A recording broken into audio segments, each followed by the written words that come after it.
You may know, diversity has been a major theme of government policy for several years.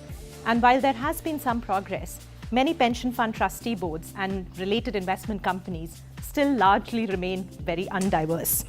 And in fact, if I were to ask you to think about an average trustee of a UK pension plan, I wouldn't be surprised, and I'm reasonably sure that the image that comes into mind is not very different from the one that Leeds University Business School found in a recent study they did.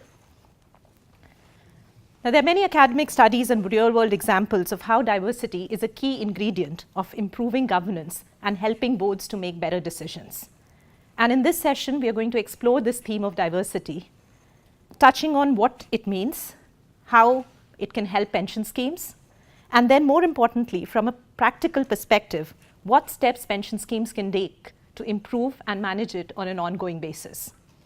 Now, purpose for this session would be defeated if we can't take advantage of the diverse view that we have here in the room today. So please make this session interactive and share your views and participate as we go along, and let us all learn from each other. So with that in mind, I'm delighted to welcome our speaker for this session, Vicki Pickering. Vicki is currently a member-nominated trustee of the BP Pension Trustee Board. She has held several key positions in the oil and gas industry, specifically around finance and risk. Having worked in a primarily male-dominated industry, she brings a unique perspective to the theme of diversity. And as a trustee, she's very keen for a wide range of views to be aired and heard in pension fund meetings, a pathway for ensuring the best outcome for members. Over to you, Vicki. Thank you. Cognitive diversity, that just means we all think differently. So don't be deluded by the academics. This is about thinking differently. Here are some examples of thinking differently. Men Are From Mars, Women Are From Venus, absolute classic book, which I know I read in many earlier years about the differences and helped me to understand why men and women can think very differently. And I still see that all the time, especially when my husband's looking for some lost food at the back of the fridge. So it's about how people think things through. But what about people in other countries? It wasn't discussed in that book. So are people from other countries, from Saturn? Think of the rings around Saturn. Think about the circles that are being run around us during the Brexit negotiations. We have a child's perception of grannies. Grannies probably think they're quite young. I mean, the old 70s are the new 50s. So, 70-year-old grannies probably think they're quite young, and probably a lot of grannies working these days. Whereas if you're 7, they think you're old. Or even young. So think about the age diversity. Brexit is a first-class example of cognitive diversity. You've got people that want to negotiate, you've got those that want all the details, you want those that don't want to take risks, let's say as we are. You've got a whole range of people with different viewpoints and attitudes and styles of working for Brexit. So open a newspaper any day or listen to the news, and straight away you will spot the different styles of working that people have, which makes it horrendously difficult to manage. Common sense. I know my common sense is quite different to my husband's. And so your common sense is not the same. So you might have a board packed full of high expert finance people with investment experience, and they'll think, well, it's common sense that we do this. But it might not be if your background might be projects, it might be HR, it might be strategy. And if you're surrounded by this team of experts, it's quite brave to ask the question, can you tell me what this means? Team building. Some of you may have been through Belbin and Myers-Briggs. I see some nodding heads. It's about how we manage different strengths within teams. Some of us are team builders, some of us are leaders, some of us are thinkers. Diverse support for high-performing teams. Everyone looks the same. They're all on their bicycles, they're all raring to go, and they actually won the race. But behind them, there's an amazing diverse team of medics, coaches, journey planners, detailed nutritionists. So there's a whole range of people in British cycling that support our highly successful teams. So moving on, thinking differently. So what are the sources? I've touched on gender, there's ethnicity, certainly age, and there's certainly a greater encouragement for thinking about younger people coming through on pensions. Do you have to be old and grey to be a pension fund trustee? Another one is upbringing. What's your background? Education. You can have a rainbow of people on your board from different gender, ethnicity, but if they all went to Oxbridge, very similar lines of thinking. I'd love to know the percentage of people in Parliament that went to Oxbridge. Might all look different, but what about some of the common ways of thinking coming through? Some of that could all be through educational backgrounds. And what about other areas? There could be something like geography. Britain is an island nation. We're negotiating with Europe. No islands there, and I'm sure there's some very deep stuff going on there culturally about how we manage each other in the course of negotiations with different viewpoints. So differences. Now, these are extreme. We have a blend of strengths and weaknesses. So we have people who are shy, they're pragmatic, they could be risk takers. You probably can see them in your colleagues, in your partners, etc. And styles of working. Some of us love team working. Some of us absolutely hate it.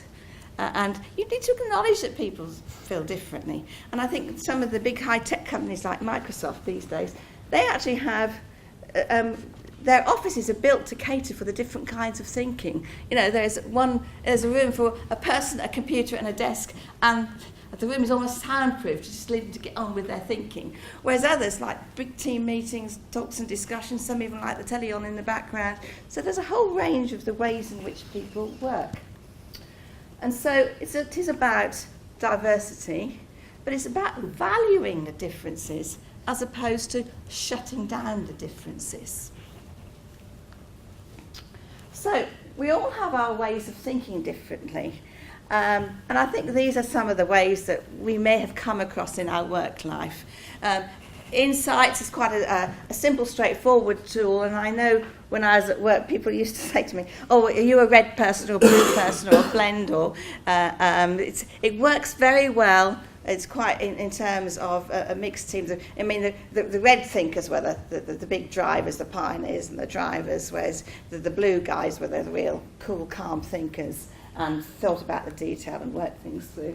So, and then we have Belbin, we have shapers and team workers. I was always a bit puzzled by what the plant said, but again, it's another kind of tool to help people form teams. And likewise with Myers-Briggs, which I think was highly intellectual, and it often took you ages to puzzle through who was what. And then one of the big issues is, do you change during this process? So and then finally, we've got Deloitte's business chemistry, which I read about recently in the Harvard Business Review. And again, fairly simple terms like the pioneers, they're the risk takers, they're the let's have a go takers. There's the drivers, let's get it done, let's work it through. And needless to say, it's often the leaders and the lead managers who have these key roles. The integrators, the guardians are the ones that like the stability, making sure the governance is right, etc., etc. So it's about thinking of, we have a huge diverse mix of people on the board. And the thing is that if we have this diversity, it does mean we can avoid things like groupthink, tunnel vision, and staying in comfort zones. I mean, years ago, there used to be the whole big thing. It's got to be in, you have to be in equities to get your big returns and to self-fund, etc. But that's all changed round again. And the question is when you have these big strategic conversations, to what extent are they dominated by a few people and you end up going down the route of the way they're thinking? To what extent is there space for people to challenge and think about different ways of doing things and learning about different ways? So, over to you to a certain extent. So, you're on a trustee board. You've got a member-nominated trustee role coming up, or even a company-nominated role coming up. So, when you're thinking about the person to appoint, what are your unconscious biases? What goes on in your mind about the kind of person you might appoint? Okay, I've got 10 halfway through. Okay. So what goes on in your mind when you're thinking about a trustee to appoint? Have you got an image in your mind, or how do you go? What goes on in your mind? Probably thinking of someone who's not too difficult. Not too difficult. Very fair point. Any others? You want to make sure you've got a complete blend of skills, so you're looking for missing bits of skills. You're looking for missing bits of skills. Great. Okay. Any others? At risk of being the goodie in the class, I was thinking of diversity, actually. Fair enough. That's no good listen. This is what I came up with thinking about the kinds of people. I think one of the things that were important, thinking about it, there's issues around, certainly for member-nominated trustees, looking beyond the great and good in the company. Thinking about, do you need to have people who have been in senior positions to be trustees? You know, who's coming up through the ranks, as it were, and the different kinds of people that could be interested. If you, I had a challenge in the other meeting about elected members. So how do you encourage people to stand for the role and to be elected? And I think some of that is around a thoughtful job description, and also could be about saying, well, if you've got any questions or queries, please contact. And so people are easy to contact to raise their queries and concerns, and give them some encouragement to have a go. And another one is the diverse panel. In terms of a mix of trustees, maybe as part of an interview panel. But the step back is thinking about the skills that you need. Do you need everyone to have big financial expertise? Is there something there about your membership and public and communication to your membership? Are there any HR issues? Are there any organisational issues? So you might not just need every single person to be a finance expert on the board. I mean, how do you balance that in terms of challenge? So the big one here, identifying skill gaps. Think about open interview questions. I've been quite shocked as in terms of interview panels. At times, it's amazing people have applied to be a trustee of the board, pensions board. You ask them a question about the pension fund. It's quite interesting how sometimes little knowledge is displayed. And so if someone doesn't really know much about your fund, are they a good applicant for the role? So it's about asking open questions about how much homework have they done and what thoughts have they had about the strategy and the way the fund is managing things. So, moving on. Managing a diverse team can be quite challenging and can be very uncomfortable. So, you've got your diverse thinkers, you've got your mixed team on the board.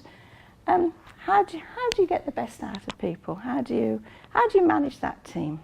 One important thing I do is to make sure that everybody's had a reasonable chance to prepare well for discussions. So, for example, board where I'm the kind of the deputy chair, myself and the chair have an evaluation delegated to us, and I've given quite a lot of thought to how the others can be properly briefed without having to go through all the detail, but able to then make the decisions at board meetings.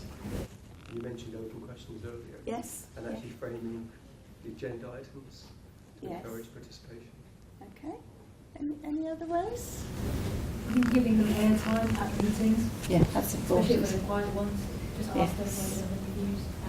Yes. You talked about papers in advance, giving people time to read and understand what the discussion's about.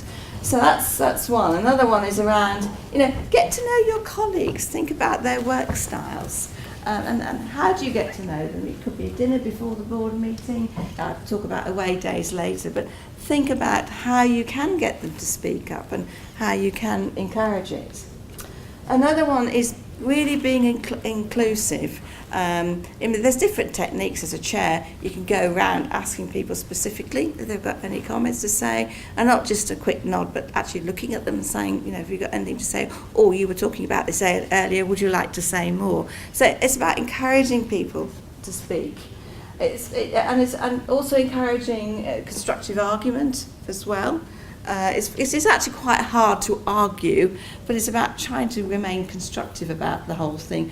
But one thing I've found quite valuable is occasionally hearing a speaker with contrarian views entirely different to what your board is thinking or what you are thinking. And I find it very hard listening to an expert to challenge them. And so if you've got an expert with a different point of view to the one you're normally hearing, it does actually make quite a difference in terms of well, perhaps I need to think this through a bit further, or, good point there. Let's think about that. So contrarian views do have, quite a lot of value. Another one is really respecting the fact that people do have different views and that they're not shut down quickly. Because it does take, I think you said earlier, it takes a lot of courage to speak up and say something different and to be heard. And so I think there's a lot there about managing. It's building trust. Get to know the introverts and try to encourage them to draw out their ideas. Because often the lone voice might be the one that you need to listen to. And maybe pursuing a line of thought that you might not have thought before, but could be very valuable in terms of getting you thinking. Another one is, I think we all know probably know who the dominant thinkers are on our board, or the dominant people. There's always one or two there. So the question is how do you manage those? You don't want to shut them up completely, but you do need to manage them to create space for others to take part, and somehow encouraging them to listen as well, because that's the other issue, is listening to go on. And then I've talked about, and there's also being a devil's advocate. And another one is boards don't often meet, so the occasional away day is an opportunity for people to get to know each other, and those are often quite nice if there's no particular highly structured agenda, but some time to discuss some big key issues that might be around the corner, to get some thinking going, and to actually get away perhaps from the detail. Thank you, everyone.